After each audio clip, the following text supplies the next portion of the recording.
ये देखिए सर, इसे एक नहीं, दो नहीं, बल्कि कम से कम 10 से 12 गोलियां मारी गई सर, और वो भी देसी कट्टे से। 10 से 12 गोलियां? देसी कट्टे से इतनी गोलियों को चलाना, कातिल के पास जरूर 2 से 3 कट्टे होंगे। आसपास कोई सीसीटीवी, कोई आई विटनेस? नहीं सर, हमने सब जगह चेक किया सर, आसपास कोई भी सीसीटीवी कैमरा नहीं है सर।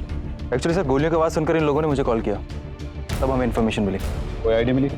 हाँ सर, इसका नाम चिंतन धवन है सर, और आईडी पे जो रेजिडेंशियल एड्रेस है सर, वो होशंगाबाद रोड का है सर। होशंगाबाद रोड? वहां पर तो ज्यादातर स्टूडेंट रहते हैं। हाँ सर। फिर तो इसके इंस्टीट्यूट में जहां ये रहता है, वहां से हमें पूरी इंफॉर्मेशन मिल सकती है। सर आपको क्या लगता है, ये कोई हेट क्राइम है या फिर किसी नौसिखी का काम है? देखो, किसी नौसिखे के पास एक कट्टे का होना तो समझ में आता है, लेकिन 2 से 3 कट्टों का होना ये कोई आसान काम नहीं है। मतलब सर? सीधी सी बात है, किसी को भी मारने के लिए 1 या 2 गोली बस होती, लेकिन इस केस में कातिल ने एक के बाद एक लगभग 10 से 12 गोलियां इसको दागी। मतलब वो कुछ मैसेज देना चाहता है, कुछ प्रूफ करना चाहता है, बट किसे और क्यों पता नहीं। बॉडी का पंचनामा करके पोस्टमार्टम के भेज दो, और पूरी इंफॉर्मेशन लेके मुझे सुबह रिपोर्ट करो। ओके।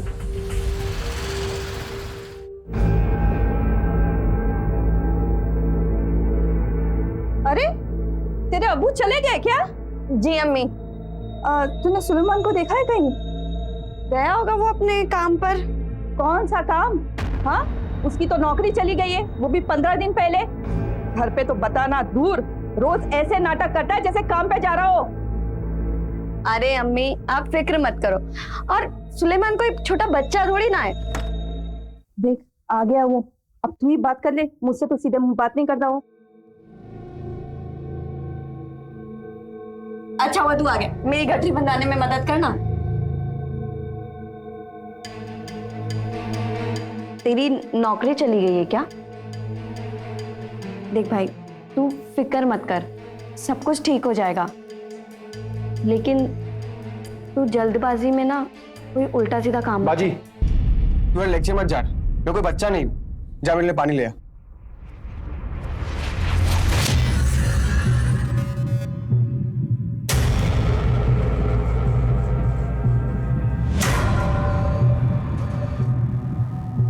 ले ये ले, कस के बांध दिए। भाई सुन ना, ये गठरी कनाड़िया तक छोड़ देना। हाँ, यही काम रह गया था बस।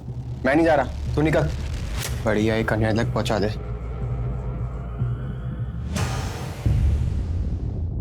6 महीने हो गए हम एक दूसरे से बात करके, पर ऐसा लगता है जैसे हम एक दूसरे को जन्मों जन्मों से जानते हैं। हाँ लव, मुझे भी ऐसा ही लगता है। चल झूठी। संजीव, मैं झूठ नहीं बोल रही। अब तो तुम पक्का झूठ बोल रही हो, तभी तो हर बार कोई ना कोई बहाना मार के हमारा मिलना टाल देती हो। इतने उतावले क्यों हो रहे हो? हाँ, अब क्या करोगे मिलने के बाद? अपने दिल की बात कहने वाला हूँ तुमसे, एकदम फिल्मी स्टाइल। एक हाथ में रिंग और एक हाथ में फ्लावर्स लेते हुए अपनी नीज पे जाऊंगा और तुमसे पूछूंगा, baby will you marry me? अच्छा अब बताओ कब मिले? बहुत जल्द। Okay bye. अरे सही था तुम,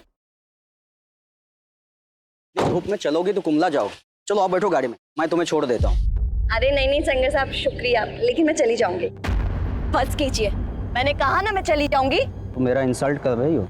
अल्लाह का शुक्र करे कि अभी तक मैंने आपकी इंसल्ट करी नहीं है, वरना ऐसी इंसल्ट करती कि आप अपना चेहरा शीशे में भी देखने में शर्माते।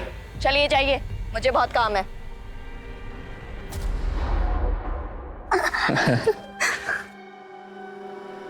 तेरी सर की कसम होगी, तेरे बिना है ना एक एक पल काटना भी मुश्किल हो जाएगा, पता है बेरो? तो गाँव क्यों जा रहा है? यहीं रुक जाना। अरे तो खाऊंगा क्या, वैसे भी यहाँ पे सब काम धंधा बंद पड़ गया है। गाँव जाऊंगा, खेती करूंगा। अरे अपन राजा है वहाँ के, पता है तुझे? और मस्त वहां से आते टाइम ना एक तेरे लिए मस्त मोबाइल लेके आऊंगा, और वापस तेरे पास। तो तुम मुझसे क्या चाहिए तुझे? ज्यादा कुछ नहीं, बस तेरे से दूर रहने का जो दर्द होगा ना, उसकी दवा। मतलब एक छोटा सा वीडियो बनाना है रे, जब भी तेरी याद आएगी ना वीडियो देख लूंगा। वीडियो मतलब चंदू, हाँ भाई। अपन रेडी है भाई।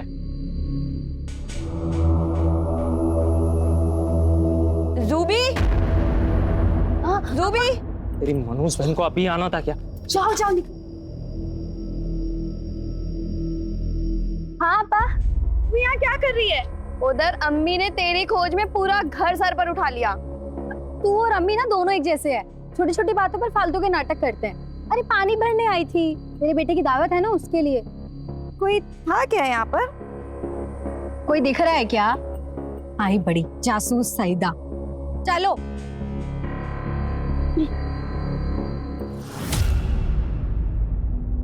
वाह, क्या खुशबू आ रही है। सईदा बेटा, बहुत ही उम्दा इंतजाम किया बेटा तूने। हैं? खुश रहो। शुक्रिया। सलाम वालेकुम चाची। अस्सलाम वालेकुम मोहम्मद भाई। ओ वालेकुम सलाम मियां। भाभी जान। अरे शकील भाई आइए, आप ही का इंतजार था। आते कैसे हैं भाभी जान? हमारे छोटे नवाब का जो जन्मदिन है।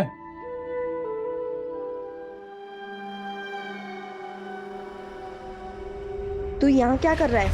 चल बाहर आ। बाजी मैं जा रहा हूँ, और मुझे ढूंढते हुए कोई भी है तो कहना कि मैं यहाँ नहीं था। तू मेरे सर पे हाथ रख के कसम खा कि तूने कोई भी गलत काम नहीं किया है। बाजी ये सब नाटक बंद कर, और प्लीज अपना मुंह बंद रखना।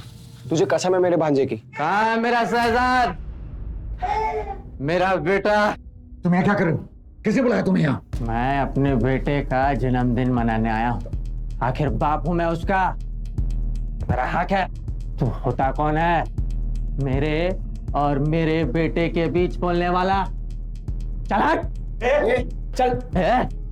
सईदा समझाना अपने बाप को, तेरा शौहर आया है। आप चले जाइए यहाँ से। आपका मुझसे और मेरे बच्चे से कोई वास्ता नहीं है। पर कम से कम मेहमानों के सामने तो तमाशा ना करें। मेहमान, मैं चला जाऊं? और जो तेरे बाप ने मेहमान के नाम पे ये लौंडे इकट्ठा करके रखे हैं, तू उनके साथ अय्याशी करेगी? चुप।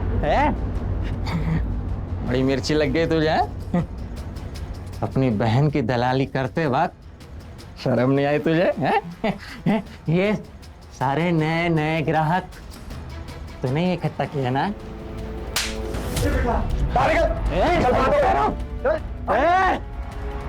देख लूंगा, तुम सबको देख लूंगा।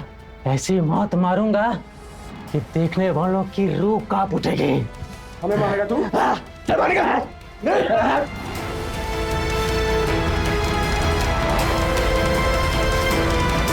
माफ करना, इसका तो हमेशा का नाटक है ये। इसको सबक मिल चुका है। आइए, हम अपना जश्न क्यों खराब करें?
Hello police.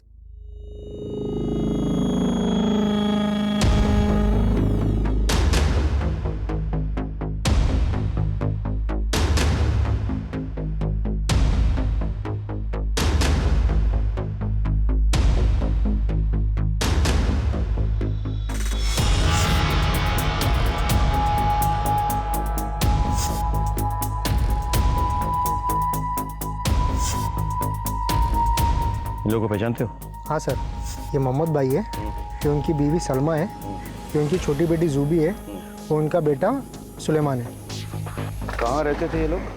सर ये प्रवासी मजदूर थे, ये पास की बस्ती में रहते थे। लॉकडाउन की वजह से इस फैक्ट्री में रहने लगे थे आके, अपनी बस्ती छोड़ के। एक काम करो, जरा पता करो। सर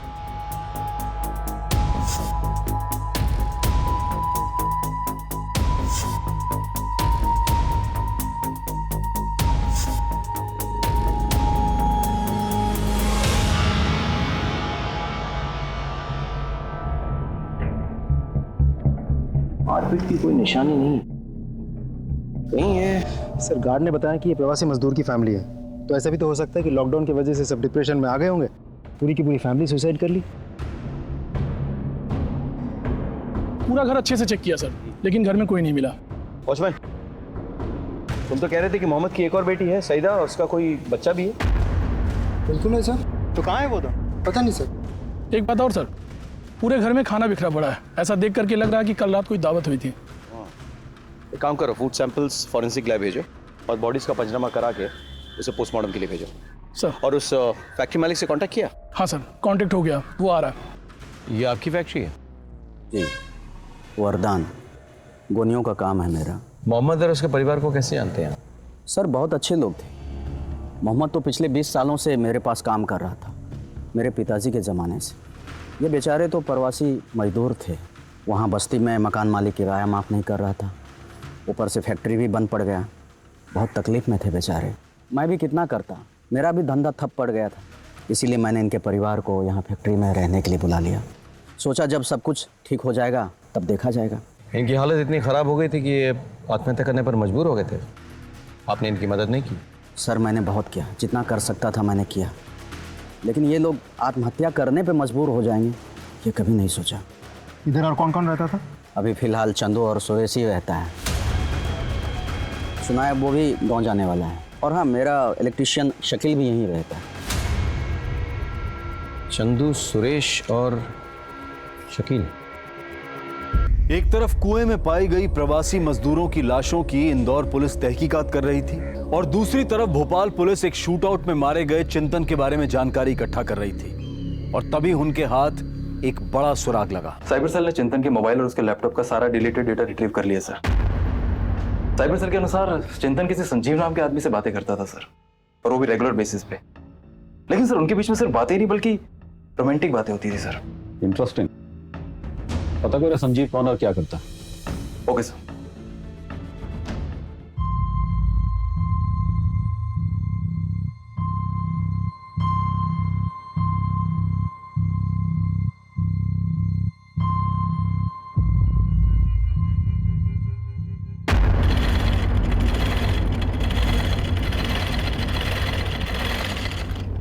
अब्बू,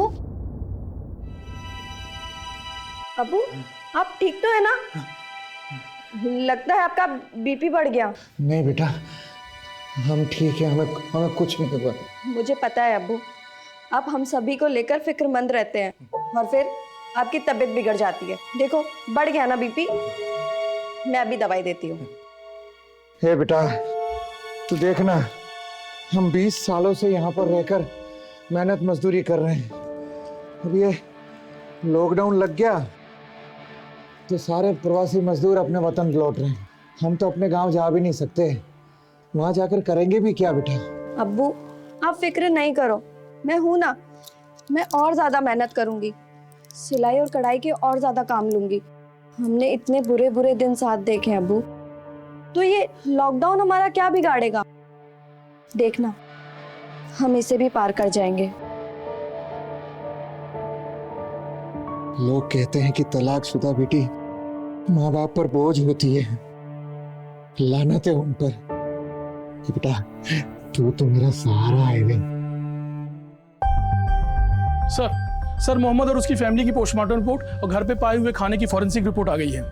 सर खाने में बहुत ज्यादा मात्रा में नींद की गोलियां मिलाई गई और मोहम्मद का गला भी घोटा गया, और सलमा को किसी चीज से दम घोट के मारा गया है। मतलब ये सामूहिक आत्महत्या के बदले सामूहिक हत्या का केस बनता जा रहा है। सर पोस्टमार्टम रिपोर्ट के मुताबिक इनकी बॉडी पे खरोंचे हैं, इसका मतलब ये है कि उन्हें बेहोश करने के लिए पहले नींद की गोलियां खिलाई गई, फिर उन्हें कुएं तक खींच के लेके आया गया और फिर कुएं में धक्के देके गिराया गया।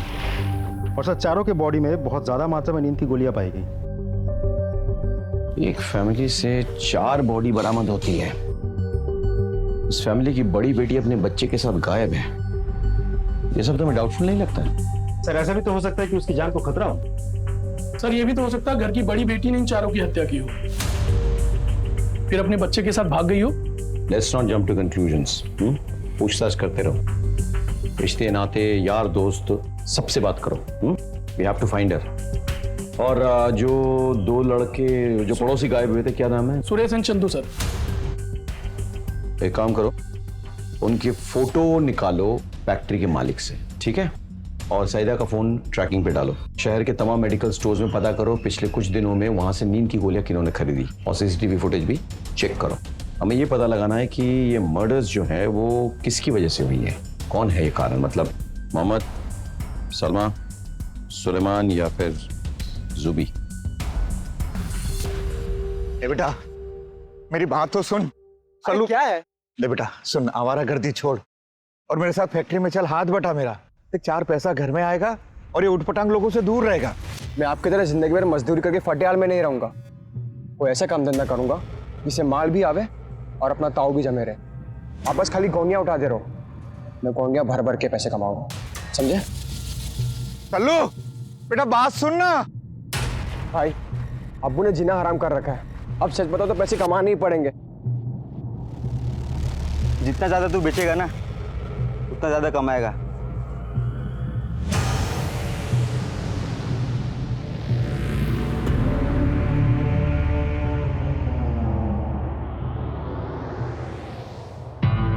सर क्राइम सीन के पास हमें ये मोबाइल मिला था, इसे साइबर सेल से अनलॉक करवाया तो इसमें ये वीडियो मिला सर।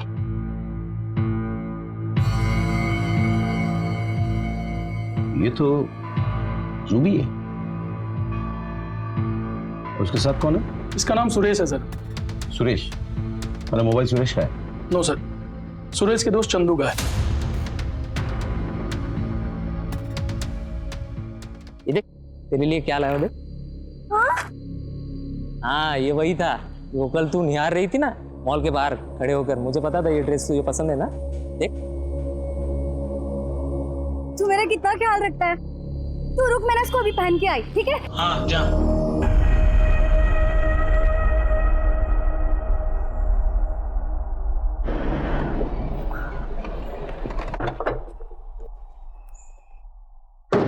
सर जुबी के मोहल्ले में जाके पूछताछ की, पता चला जुबी एक एडवेंचर सीकर थी। अच्छा। मोहल्ले में सभी के साथ कम ज्यादा फ्लर्ट करती थी वो। रियली? ये सर, जब कोई उसके साथ फ्लर्ट करता था, उसे छेड़ता था, उसके साथ बातचीत करता था, ये सब वो बहुत एंजॉय करती थी, उसको अच्छा लगता था। सर यहाँ तक कि आसपास के जवान लड़की भी सिर्फ रूबी के लिए उसके गली के चक्कर लगाया करते थे। पूछताछ करो, पता करो कि जुबी आखिरी बार किसके साथ थी, और ये भी पता करो कि मोहम्मद का कोई अपना कोई रिश्तेदार इस शहर में है या नहीं। अगर है तो हम उनसे मिलना चाहेंगे, क्योंकि इस केस की परतें जितनी खुलती जा रही है केस उतना ही उलझता जा रहा है। सो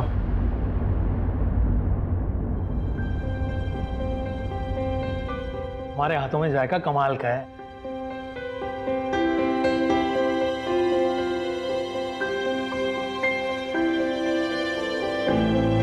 अब हर बार मुझे मना लेते हैं ना जी, पर इस बार मैं बिल्कुल नहीं मानूंगी। अरे भाई हमसे क्या गलती हो गई? शादी, आपने मुझे कहा था कि आप मुझसे शादी करोगे। तो मैंने मना कब किया? तुम्हारे दोनों बच्चों को भी अपने साथ ले आया, उन्हें अपनी औलाद माना, तुम्हें बेगम का दर्जा दिया, और अब भी तुम्हें लगता है तो चलो कल चलकर रजिस्ट्री करवा लेते हैं। नहीं, मुझे निकाह करना है सहरा बांध के, काजी के सामने, पूरी बिरादरी के सामने, और वो भी अपने गांव में। ठीक है चलो कल ही चलते हैं तुम्हारे गांव, तुम्हारे अम्मी अब्बू से बात कर लेते हैं। बच्चे, उनका क्या होगा? अम्मी हमारा क्या होना है, मैं संभाल लूंगी सब। इतनी अच्छी खबर है, आप दोनों बेफिक्र होकर जाइए। पर रफीक का क्या? वो बेचारा तो। अम्मी रफीक भाई भोले हैं, वो मेरी सारी बातें तो मानते हैं, मैं उनको संभाल लूंगी। आप दोनों बात कर आइए, फिर हम सब साथ चलेंगे आप दोनों का निकाह करवाने।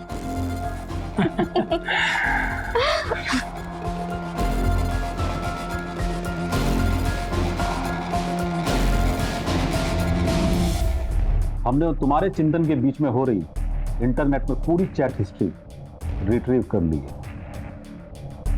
बहुत प्यार मोहब्बत वाली बातें हुआ करती थी तुम दोनों के बीच में। Hey my love, I miss you. Same here. तो बहुत पुरानी बात है, अब हम दोनों के बीच में ऐसा कोई रिश्ता नहीं। वो लड़की, मेरा मतलब है वो लड़के ने मुझे बहुत पप्पू बनाया सर।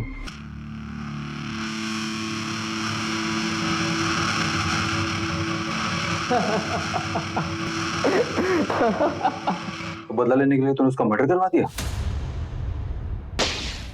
अरे नहीं सर, ये आप क्या बात करें? मैंने उसे नहीं मारा, बल्कि मारा तो उसने मेरे जज्बातों और भावनाओं को।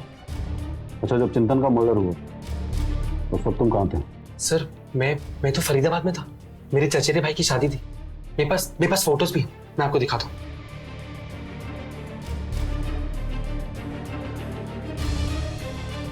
ठीक है, फिलहाल अभी तुम जा सकते हो, लेकिन हमसे बिना परमिशन लिए शहर से बाहर मत जाना। जी सर, थैंक यू।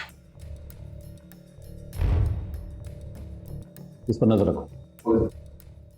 हाँ सर, मैं और मोहम्मद साडू भाई मतलब थे, मेरी बीवी रूबिया, मोहम्मद भाईजान की बेगम सलमा आपा की चचेरी बहन। और सर लॉकडाउन के चलते हम उनकी मिट्टी में भी नहीं जा पाए। रूबिया कहाँ है? सर वो अपने अम्मी अबू से मिलने गांव गई थी और लॉकडाउन के चक्कर में वहीं फंस गई। मोहम्मद के परिवार के 4 सदस्यों की हत्या हो गई और उधर सईदा अपने बच्चे के साथ गायब है। कुछ पता है सईदा कहाँ है? पता नहीं सर। मोहम्मद के परिवार का किसी के साथ कोई दुश्मनी, कोई लड़ाई झगड़ा? हाँ सर, खुर्शीद सैयदा का शौहर, उसने सबकी नाक में दम कर रखा है। आए दिन उसके उनके साथ झगड़े होते रहते हैं। खुर्शीद का पता है?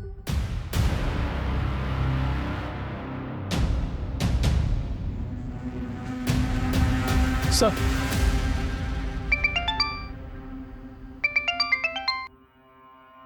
हेलो, क्या?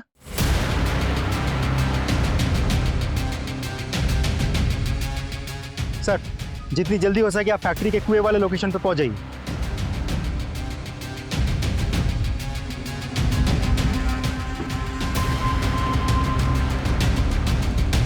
सर, 2 और लाशें मिली हैं, आइए।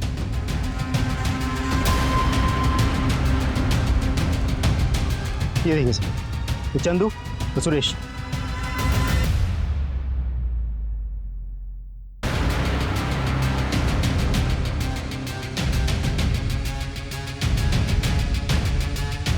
सर, 2 और लाशें मिली है, आइए।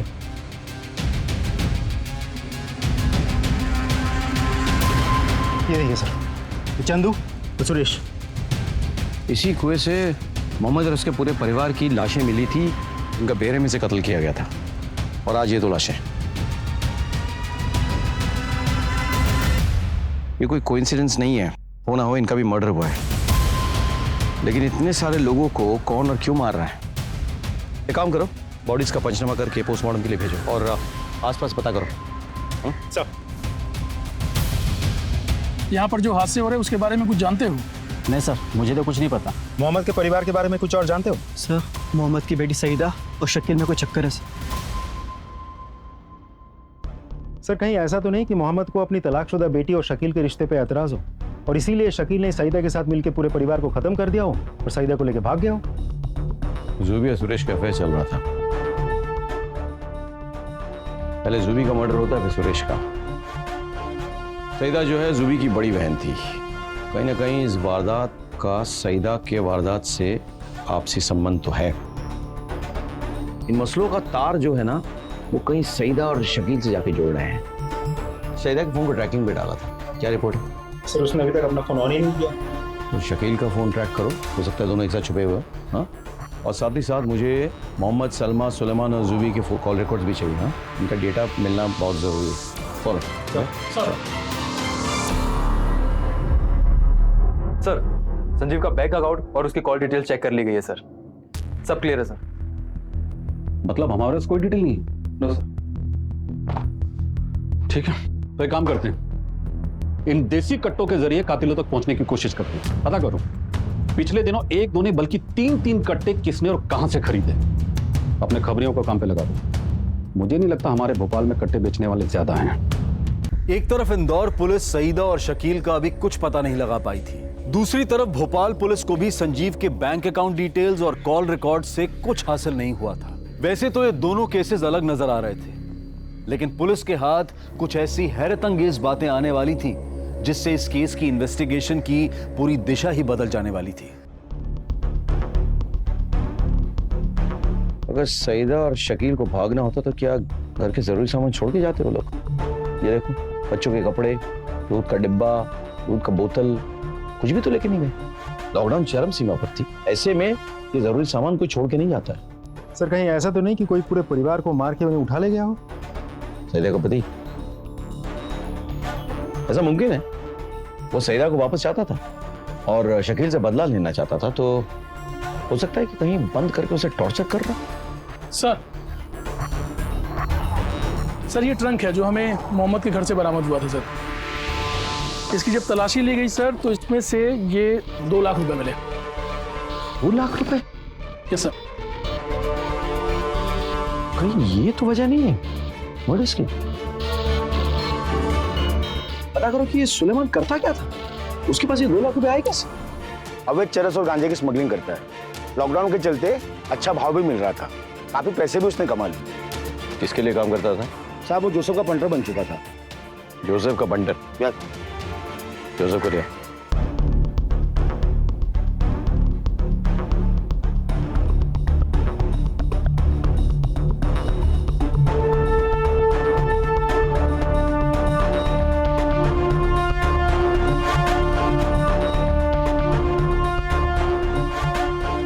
सर जोसेफ तो भाग गया। इंदौर हत्याकांड की गुत्थी पुलिस के लिए उलझती ही जा रही थी। जितनी नई जानकारियां मिलती उतने ही नए पेच फंस जाते। हर तरफ संदिग्ध गुनहगार नजर आ रहे थे, लेकिन कोई भी पुख्ता सबूत हाथ नहीं लग रहा था। सुलेमान जिस जोसेफ के लिए अवैध धंधा करता था वो भी फरार था, पर इस बीच पुलिस के हाथ एक ऐसी जानकारी लगी जिसने इस केस को और उलझा दिया।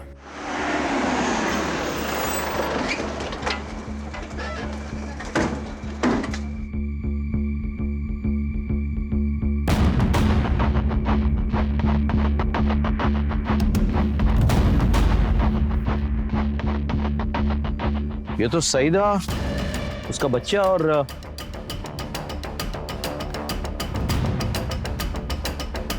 शकील। सर इन सबको मिला के मरने वालों की संख्या 2-3 नहीं, पूरे के पूरे 9 हो गए।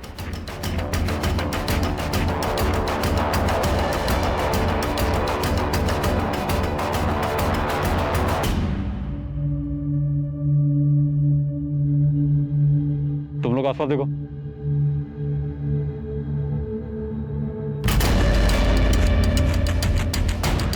तेरी लाश तो बहुत सड़ चुकी है।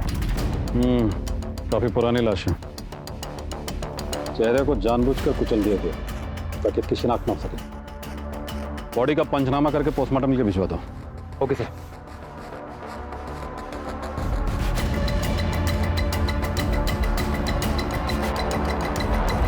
सर सईदा के शौहर खुर्शीद का पता चल गया है सर। वो उज्जैन में छिपा हुआ था, वहां की लोकल पुलिस उसे यहाँ लेकर के आ रही है। साहब मानता हूँ मेरा सईदा और उसके घर वालों के साथ हमेशा झगड़ा हुआ करता था। तो फिर घर बंद करके ताला लगा के तुम उज्जैन में क्यों छुपे हुए थे? साहब वो सबके सब मर गए ना, तो मुझे लगा आप लोगों का शक मुझ पर ही आएगा, इसलिए जब तक मामला ठंडा नहीं हो जाता मैंने अपने आप को छुपा लिया था। सर हाईवे किनारे मिली लाश की पोस्टमार्टम रिपोर्ट आ गई है सर। उसकी हत्या गला काट कर की गई है सर, और ऐसा लगता है कि सर उसके गले के जो बर्थ मार्क है उनको मिटाने की कोशिश की गई है सर। ये देखिए सर।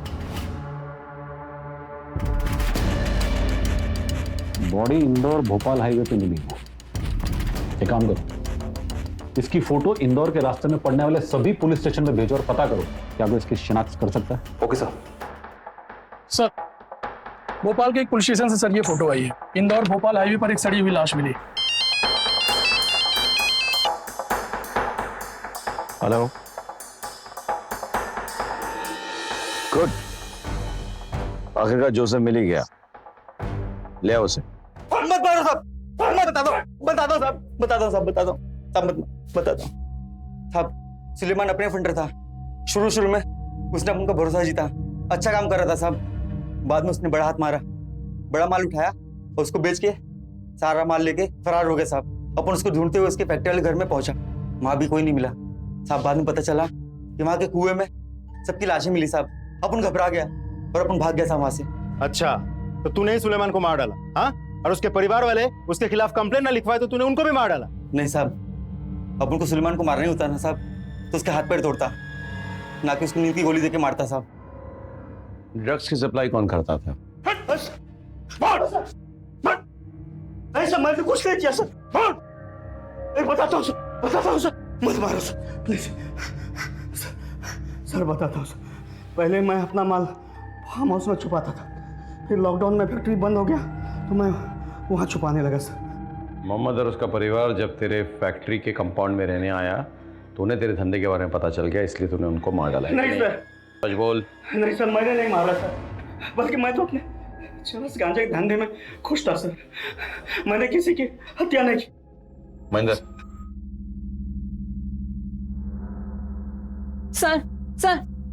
सर मैं अजय सिंगर की वाइफ हूँ। आपने उन्हें क्यों अरेस्ट किया है सर? उनकी इन्वेस्टिगेशन चल रही है। सर आप शरीफ लोगों को परेशान कर रहे हैं। मैडम, लगता है आप अपने हस्बैंड को जानती ही नहीं। ड्रग्स का धंधा करता है आपका हस्बैंड, खुद अपने मुंह से कबूला है। नहीं सर, आपको गलतफहमी हुई होगी, वो ऐसा नहीं कर सकते सर। प्लीज उन्हें छोड़ दीजिए सर, प्लीज। सॉरी, मामला इतना संगीन है कि उन्हें तो बेल भी नहीं मिलेगी, इसलिए आप बेकार की कोशिश ना करें।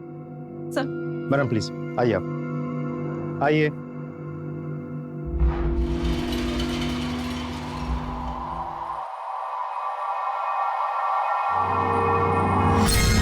ये सईदा के गहने इसके पास? सुनो, ये जो मैडम गई ना, फटाफट लेके आओ उनको, फटाफट बुलाओ।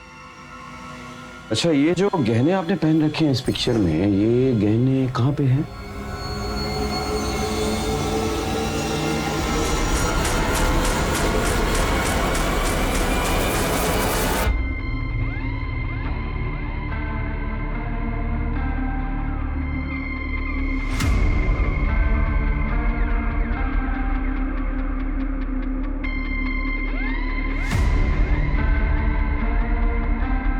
ये क्या कर रहे हो?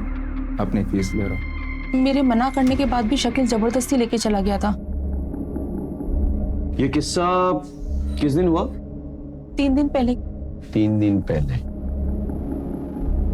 उसके ऐन एक दिन बाद हत्याकांड होता है। मतलब शकील ने सईदा को ये गहने दिए, सईदा ने वो गहने पहने और उसके बाद उन सबको मार डाला गया। क्यों? तुझे पता चल गया था ना कि शकील सईदा के साथ साथ तेरी बीवी के साथ भी चोंच लड़ा रहा है। यही नहीं, उसने तेरी बीवी के गहने भी चुरा लिए थे। इसी गुस्से में तूने शकील को और बाकी लोगों को मार डाला। ये सब मैं पहली बार सुन रहा हूँ और मैंने किसी का खून नहीं किया है। महेंद्र, जरा इन्हें ले जाओ अपने साथ और खातिरदारी करो। जब तक सच ना उगले रुकना नहीं। चलो ले जाओ। सर चलो। सर आप भी चलिए। सर मेरी बात तो प्लीज मैडम चलिए।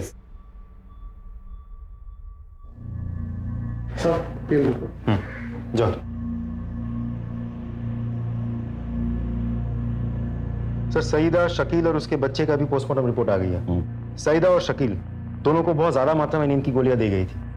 देखो, सईदा और शकील की बॉडी जहां मिली है वो फैक्ट्री से ज्यादा दूर नहीं थी। जी सर, और सिर्फ बच्चे की बॉडी में नींद की गोली का कोई ट्रेस नहीं मिला। बच्चे को गला घोट के मारा गया और उसके हाथ में शर्ट का एक बटन फंसा हुआ था। बच्चा नींद में नहीं था। गला दबाते वक्त बच्चे ने अपने हाथ में जो भी आया उसे पकड़ लिया, उसके हाथ में एक बटन आ गया। अब हमें पता यह लगाना है कि यह बटन किस शर्ट का है। समझ रहे हो? पिछले 6 महीने में इस तरह का शर्ट किसने खरीदा है? हो सकता है सस्पेक्ट ने यह शर्ट फेंक दिया हो। हमें छानबीन करनी होगी, पूछना होगा बार बार ऑफिस, आस पड़ोस कि किसने इस तरह के बटन पहने शर्ट में सस्पेक्ट को देखा है। सब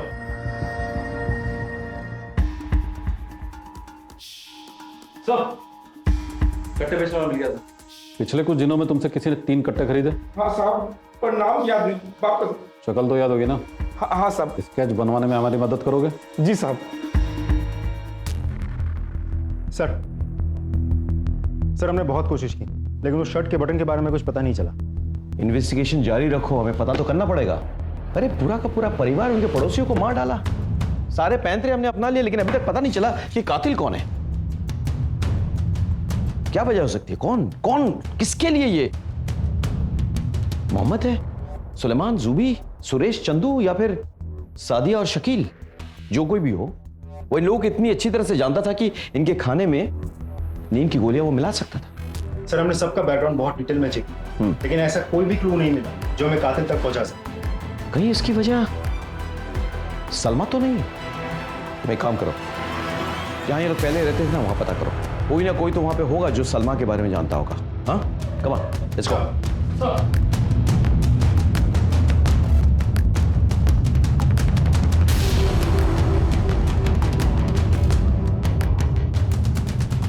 सर सलमा भाभी बहुत नेक औरत थी और सबकी मदद भी करती थी। और हाँ सर, सलमा पिछले 1 महीने से बार बार अपने मायके फोन किया करती थी और घंटों बातें किया करती थी।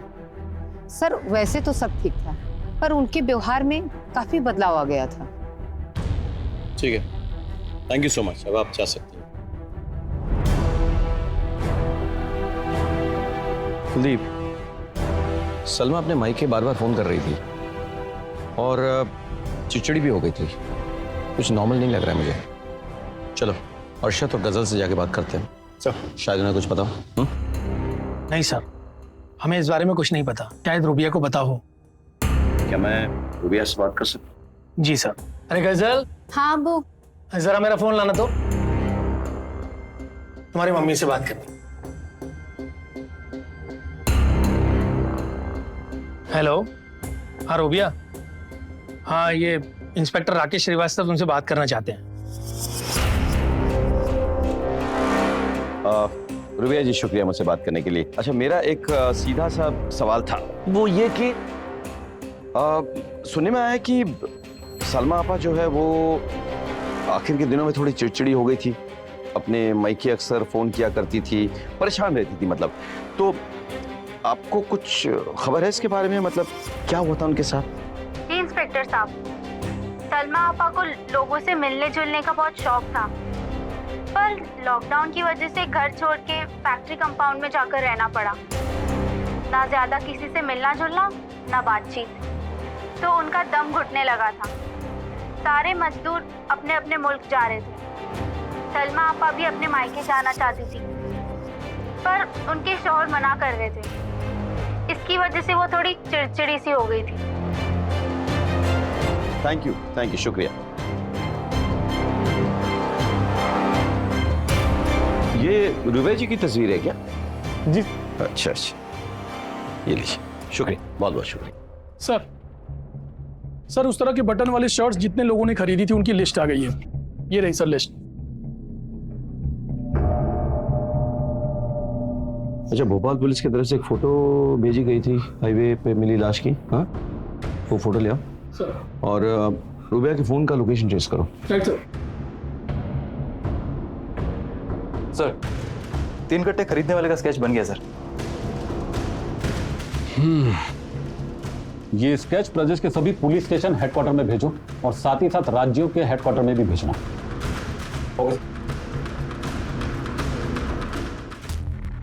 सर, रूबिया की फोन की लोकेशन आ गई। फिलहाल वो घर पे ही है। अच्छा, लेकिन 23 तारीख को उसका फोन इंदौर से भोपाल की तरफ गया, फिर घर वापस आ गया।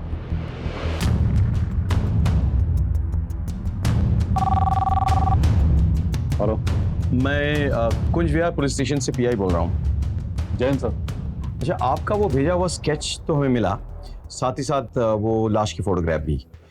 एक बात पता करनी थी कि लाश के पोस्टमार्टम के मुताबिक आपको क्या लगता है अंदाजे से मर्डर किस दिन हुआ होगा? जी 23 तारीख के आसपास। ओके। सर मेडिकल स्टोर से सर इतनी ज्यादा क्वांटिटी में किसी ने नींद की गोलियां नहीं खरीदी थी। जिसने ये दवाइयां खरीदी, ये रही सर उसकी फोटो।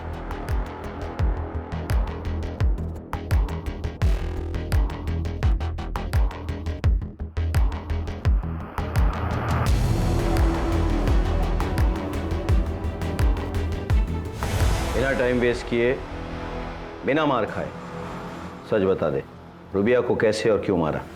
रूबिया और मैं निकाह करने ही वाले थे और हम सब साथ रहने लगे, उसके दोनों बच्चों के साथ। लेकिन जब भी मैं रूबिया को प्यार करने लगता, गजल चुपके से देखा करती थी।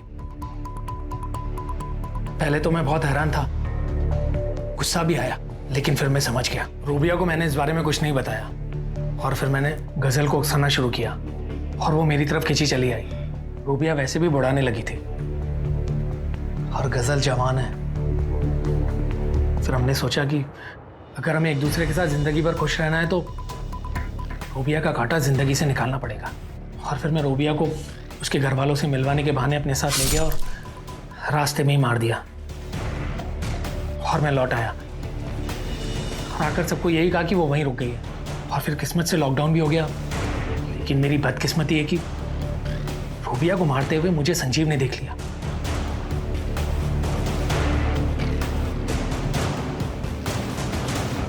और वो मुझे ब्लैकमेल करने लगा। फिर उससे पीछे छुड़वाने के लिए उसके कहने पर मुझे चिंतन को मारना पड़ा।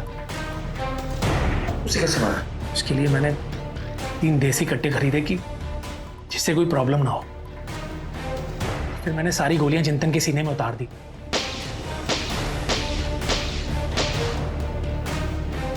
और बाकियों को कैसे मारा? सर उन सबको मैंने नहीं मारा। सर बताओ कैसे मारा? सर सच बोल रहा हूँ। सर सच बोल रहा हूँ।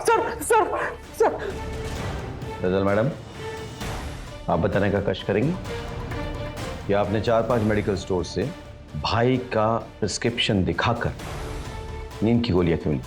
वो सलमा खाला और मोहम्मद खालू बार बार अम्मी के बारे में पूछ रहे थे। वो लोग पीछे ही पड़ गए। रूबिया कहाँ है, रूबिया कहाँ है? नहीं तो हम पुलिस के पास चले जाएंगे। उनसे पीछा छुड़ाने के लिए उन दोनों को मारना पड़ा। और फिर सईदा के बच्चे के बर्थडे के बहाने मैं उसके घर गया और मैंने सभी के खाने में नींद की गोलियां मिला दी।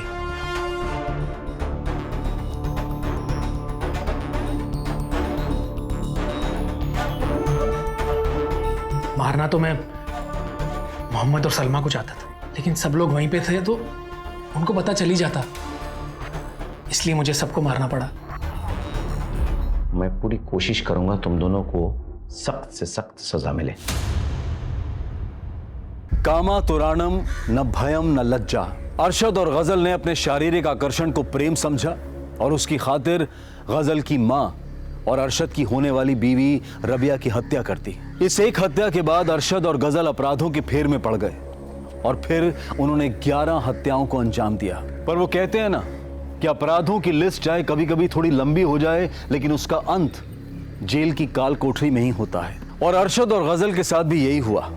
हाँ, अगर वो अपना पहला अपराध करने से पहले अपने आप पर काबू पा लेते तो शायद आज चैन की जिंदगी जी रहे होते।